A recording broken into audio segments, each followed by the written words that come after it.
ప్రశంసల వర్షం కురిపించారు. మేమిద్దరం పనులు చక్కపెట్టగల నాయకులమంటూ ట్రంప్ చేసిన వ్యాఖ్యలను భారత్లోని అమెరికా రాయబార కార్యాలయం సోషల్ మీడియాలో పోస్ట్ చేయడం ప్రాధాన్యం సంతరించుకుంది.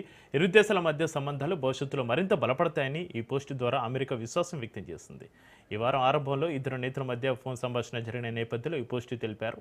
ఇక ఈ ఫోన్ కాల్లో ప్రధానంగా ఇరాన్ సంక్షోభంపైనే చర్చ జరిగింది.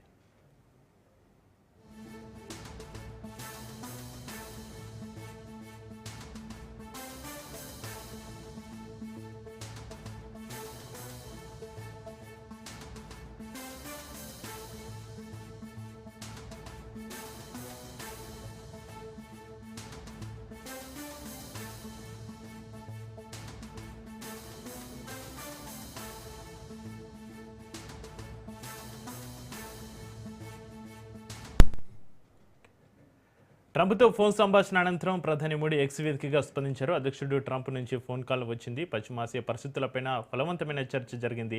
ఆ ప్రాంతంలో వీలైనంత త్వరగా ఉధృత పరిస్థితులు తగ్గించి శాంతిని పునరుద్ధరించడానికి భారత్ మద్దతిస్తోంది. ప్రపంచ వాణిజ్యానికి గుండెకాయ లాంటి హర్ముజ్ జలసంధి మార్గం తెరిచి ఉండటం, సురక్షితంగా ఉండడం ప్రపంచం అంతటికీ అత్యంత అవసరం. శాంతి స్థిరత్వం కోసం జరుగుతున్న ప్రయత్నాలపైన నిరంతరం సంప్రదింపులు జరపాలని మేము అంగీకరించామని మోడీ తెలిపారు.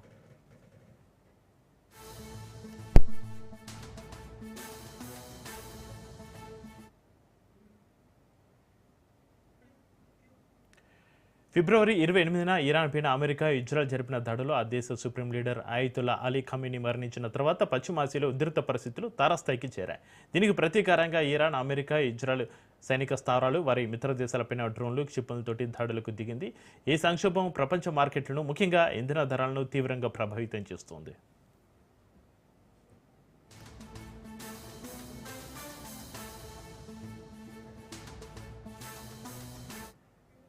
అయితే గత కొన్నేళ్లుగా ట్రంప్, మోడీల మధ్య బలమైన రాజకీయ భాగస్వామ్యం కొనసాగుతుంది. వాణిజ్యం, రక్షణ, వ్యూహాత్మక అంశాలు ఇరు దేశాల సహకారం గణనీయంగా పెరిగింది. తాజా సంక్షోభ పరిస్థితుల్లోనూ ప్రాంతీయ భద్రత కోసం కలిసి పనిచేయాలని ఇద్దరు నేతలు నిర్ణయించుకున్నారు.